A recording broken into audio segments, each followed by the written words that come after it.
세상의 헛된 신을 버리고 하나님 이름 높여 기리세 온 천하 백성 모두 나와서 다 같이 하나님만 섬기세. 세상의 헛된 우상 버리고 인간의 모든 부귀 영화와 거짓과 불의 모두 버리고 온전히 하나님만 섬기세.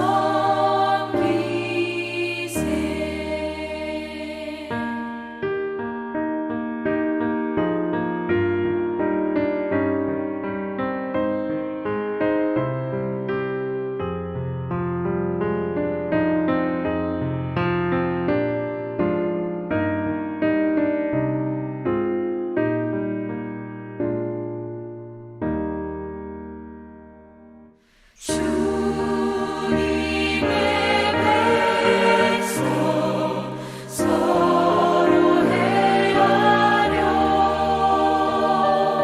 시기와 미움 아주 버리고 하나님만을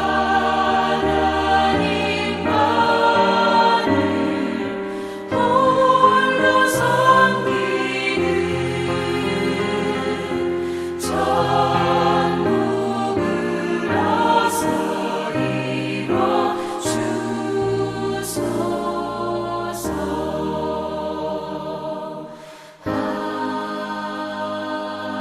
아멘.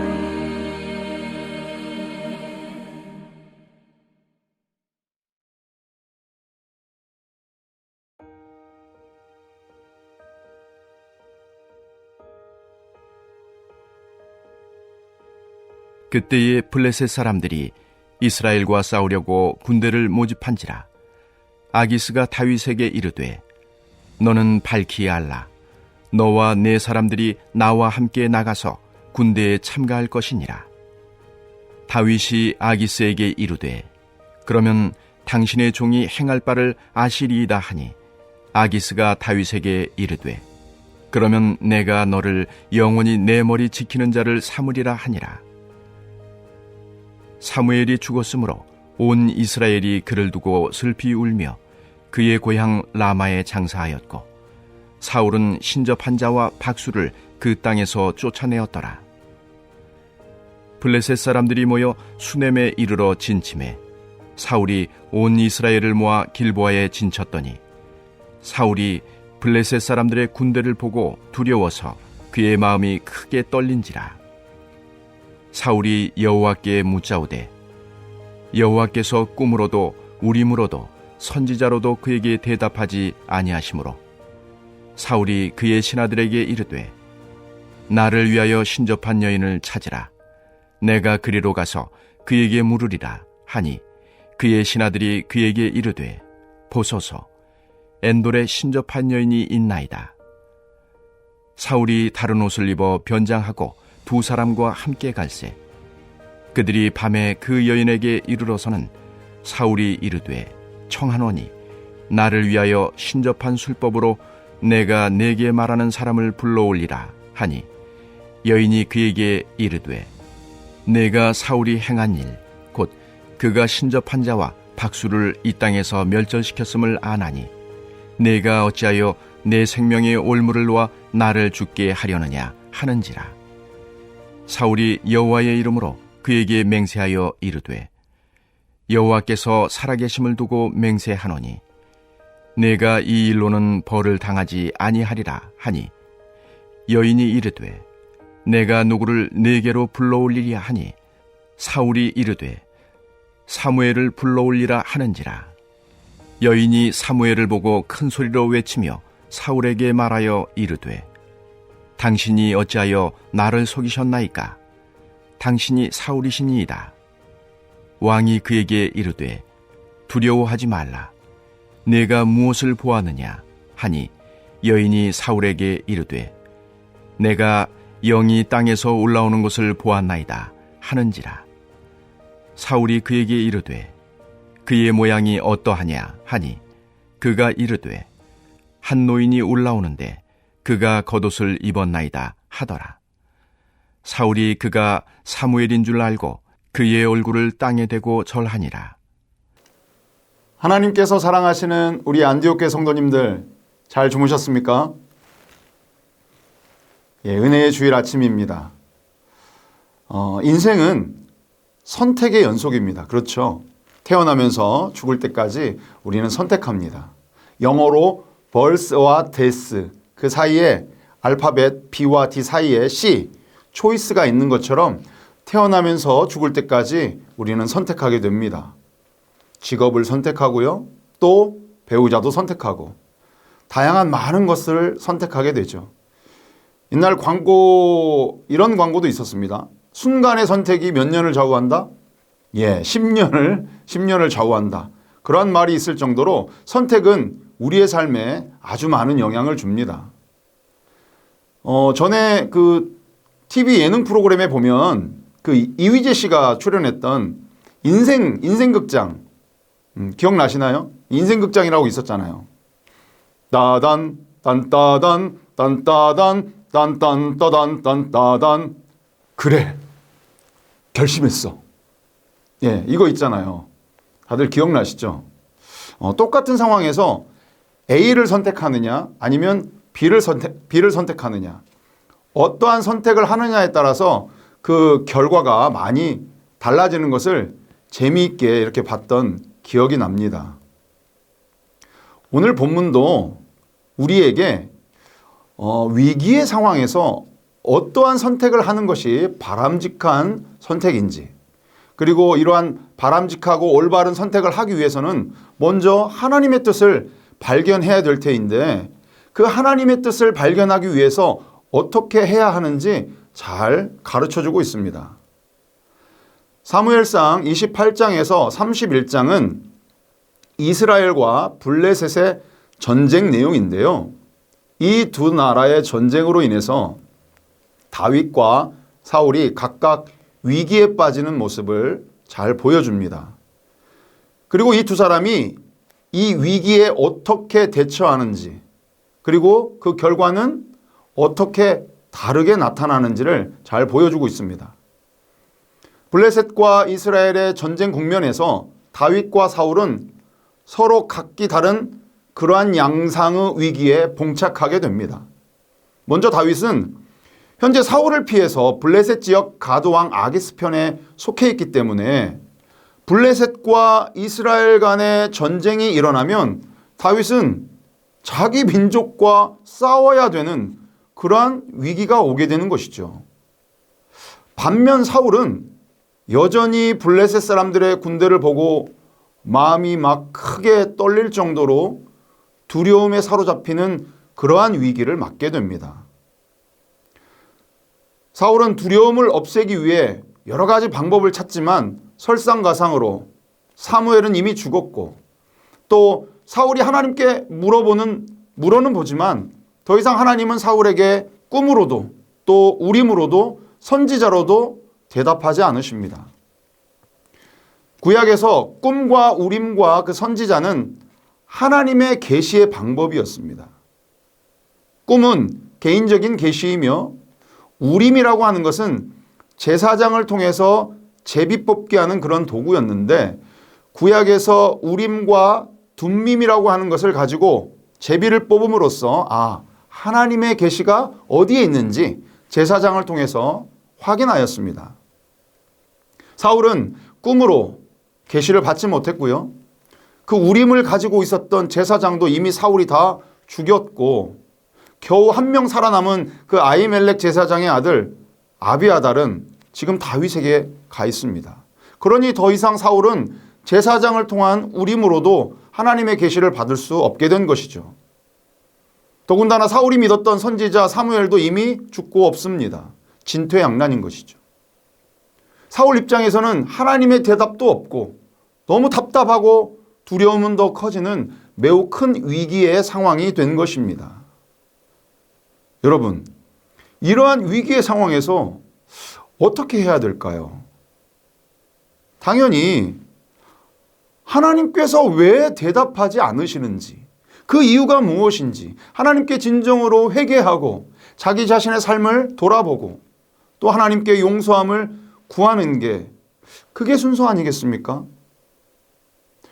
하나님과의 소통의 길을 막는 것은 우리가 다 알다시피 바로 사울의 불순종이었습니다. 그런데도 사울은 회개하지 않고 도리어 어리석은 선택을 하고 맙니다. 하나님의 응답이 없자 사울이 택한 방법은 신접한 여인을 찾는 것이었습니다. 오늘날로 말하면 무당을 찾아가서 구판을 벌인 것이죠. 하나님의 방식이 아닌 하나님이 싫어하시는 그 우상 숭배의 길을 선택하자 두려움은 사라지지 않고 문제는 해결되지 않고 위기는 계속됩니다. 레위기 20장 6절의 말씀에서 이런 말씀이 있습니다.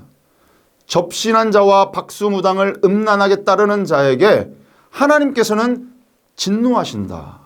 이렇게 분명히 말씀하고 계십니다. 여러분, 점치는 것으로 두려움이 절대 사라지지 않습니다. 문제가 해결되지 않습니다. 오히려 하나님의 진노만 있을 뿐입니다. 사울은 신접한 여인을 통해 죽은 사무엘을 불러내려 합니다. 본문에 그 신접한 여인이 불러낸 사무엘의 영이 등장하긴 하지만 그 신접한 여인이 불러낸 사무엘의 영이 진짜 사무엘일 리가 없습니다. 그것은 그저 귀신일 뿐입니다. 흔히 무당이 굿할 때 죽은 다른 영혼이 그 무당에게 빙이 되어서 나타나는 현상과 똑같은 것입니다. 물론 오늘 본문에 나타난 장면을 놓고 이것이 바로 사울의 운명을 결정짓기 위해서 하나님께서 특별하게 사무엘의 영을 보내게 하셨다라고 하는 그런 물론 의견도 있지만 하나님께서 당신의 뜻을 신접한 여인을 통해서 계시하신다? 저는 사실 납득이 가지 않습니다. 하나님께서 그러한 방식으로 하나님의 뜻을 나타내실 리가 없기 때문인 것이죠. 결과적으로도 사울은 이러한 선택으로 결국 자신이 죽게 됩니다. 역대상 10장 13절 14절의 말씀입니다. 사울이 죽은 것은 여호와께 범죄하였기 때문이라. 그가 여호와의 말씀을 지키지 아니하고 또 신접한 자에게 가르치기를 청하고 여호와께 묻지 아니하였으므로 여호와께서 그를 죽이시고 그 나라를 이새의 아들 다윗에게 넘겨주셨더라. 아멘. 우상 숭배의 결과는 결국 죽음입니다. 오늘날에는 무엇이 우상일까요? 하나님보다 더 믿고 또 하나님보다 더 따르고 하나님보다 더 사랑하고 의지하는 모든 것이 우상입니다. 그렇습니다. 특별히 이 돈으로 대표되는 그 돈이 바로 오늘날의 대표적인 우상이 되어버렸습니다. 많은 사람들이 돈을 사랑하고 의지함으로 미래에 대한 불안과 두려움을 해결하려고 합니다. 그러나 돈과 같은 우상은 잠깐의 유익과 기쁨이 있을지는 몰라도 우리의 영혼을 더 이상 주님께 가까이 나아가지 못하게 하고 주님을 의지하고 바라보지 못하게 하며 그 길을 가로막고 결국 죄짓게 만들고 후회하게 만들고 멸망의 길에 이르게 만드는 것이 바로 이 돈이라고 하는 우상입니다. 저는 사실 돈이 많지는 않습니다.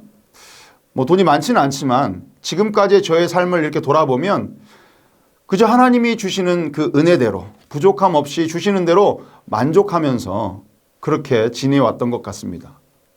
근데 최근에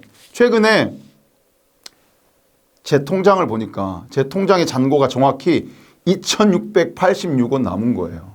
2,686원. 사실 인간인지라 순간 좀 걱정이 되더라고요. 덜컥 이러다가 조금 큰 돈이 들어갈 일이 생기면 어떡하지? 아니면 행여 우리 자식들이 아빠, 나 좀 뭐 좀 해야 되는데 돈이 얼마 필요한데 얼마만 좀 보내주세요. 예, 가끔 이러거든요. 그럴까봐 사실 미리 좀 염려가 되었습니다. 솔직한 심정입니다. 예. 물론 제 자녀들도 다 대학생이고 각자 아르바이트해서 자신들이 필요한 용돈을 쓰긴 합니다만 그래도 가끔 돈을 요구할 때가 있잖아요. 근데 제 통장에는 2,686원밖에 없었던 것이죠. 그러던 중에 지난주 수요일 날 오전 한나 예배를 드리는데 핸드폰에 갑자기 이제 문자가 하나 뜨는 거예요. 이렇게 보니까 우리 교회 어떤 안수 집사님께서 저에게 돈을 보내오신 거예요. 느닷없이. 제가 너무 의아해서 이게 웬 무슨 돈이냐, 잘못 보내신 거 아니냐 이렇게 연락을 드렸더니 그분께서 하시는 말씀이 당신이 주일 3부 예배를 드리는데 그 찬양에 참 은혜를 받아서 하나님께서 그 안수 집사님 마음에 돕고자 하는 그런 감동을 주셨다라는 거예요. 그래서 제게 물론 어쩌면 작은 금액이지만 귀한 마음을 보내주셨던 것입니다. 그때 제가 예배 중에 참 눈물이 났습니다. 금액의 크기가 중요한 것이 아니고요. 하나님의 위로하심이 많이 느껴져서 울었어요.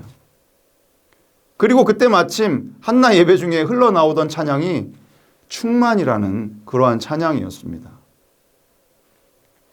난 예수로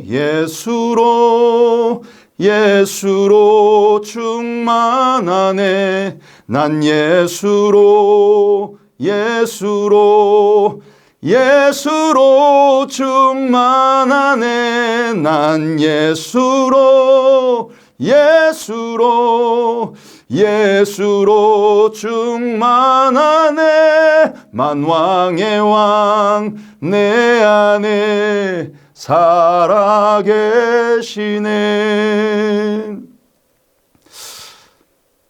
내 삶은 진짜 예수로 충만한가? 예수님 한 분만으로 나는 정말 만족하는가?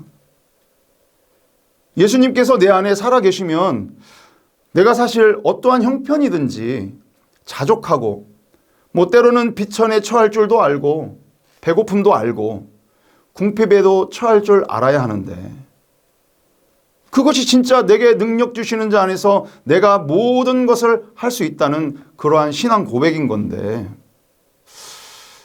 내가 왜 잠깐 통장에 잔고가 좀 없다고 부족하다고 걱정하고 염려하고 두려워하였는가?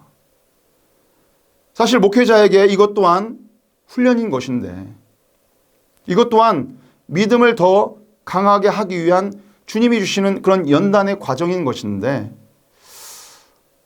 저는 이번 일로 많은 깨달음을 얻게 되었습니다.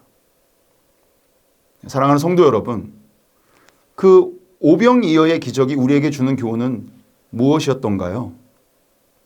오병이어라고 하는 것은 그저 주님만 바라보고 따라다니면 먹고 마시고 쓰고 남을 만큼 풍성한 물질을 우리에게 주실 것이다. 그러라고 하는 말씀이 아닙니다. 오병이어는 우리가 어떠한 상황에 처하든지 주님께서 다 아시고 또 미리 아시고 우리를 돌봐주시고 우리의 필요를 채워주신다. 그러한 의미인 것입니다. 만나와 메추라기로 돌봐주셨던 그 하나님께서 이 오병이어의 기적처럼 우리의 필요를 다 아시고 채우신다라고 하는 그러한 뜻입니다. 이것을 믿고 무엇을 먹을까, 무엇을 입을까 염려하지 마시고 돈의 노예도 되지 마십시오. 돈을 사랑함은 일만 악의 뿌리가 됩니다. 지나치게 물질을 의지하고 추구하는 것은 우상 숭배인 것입니다. 끝으로 사울은 듣지 못했던 그 하나님의 대답, 즉 하나님의 기도 응답을 받기 위해서 우리는 어떻게 해야 할까요? 이 시대를 살아가는 우리는 감사하게도 중보자 되신 예수님의 은혜로 또 성령님의 은혜로 제사장과 선지자의 힘을 빌리지 않고 스스로 하나님께 기도로 나아갈 수 있게 되었습니다. 할렐루야. 이게 참 얼마나 참으로 우리에게 감사한 일입니까? 이것이 기적입니다. 사실 우리도 사울처럼 죄로 인해서 하나님과 단절되었던 사람입니다.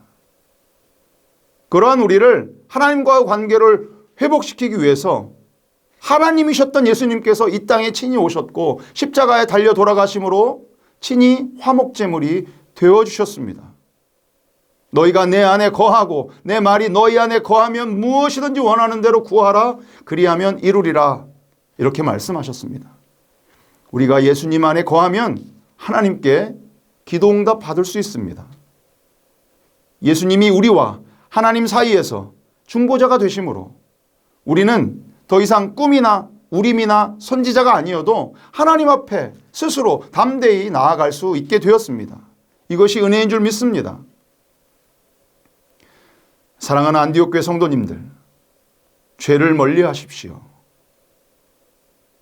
하나님보다 더 사랑하는 우상을 파하십시오. 죄는 하나님의 낯을 피하게 만들고 하나님께로 나아가는 것을 방해하는 원인이 됩니다. 그러하기에 우리와 함께 하시는 그러한 임마누엘의 축복을 누리기 위해서는 세상과 구별되는 그러한 거룩한 삶을 살아내야 하는 것입니다. 하나님을 기쁘시게 하는 그러한 영적 예배와 산제사의 삶으로 하나님께 영광을 돌려야 됩니다. 우리에게 세상 끝날까지 함께 하시겠다고 하신 그러한 하나님의 신실하신 약속의 말씀을 우리 붙들고 주님과 동행함으로 또 주님과 교제함으로 우리를 넘어뜨리려고 우는 사자와 같이 달려드는 사탄과의 어떠한 영적 전쟁의 위기 속에서도 두려움 없이 담대하게 의의 길을 선택하시는 저와 여러분 되시기를 주님의 이름으로 축복합니다. 아멘. 우리 이 시간 오늘 우리에게 주신 하나님의 말씀을 붙들고 함께 기도하겠습니다.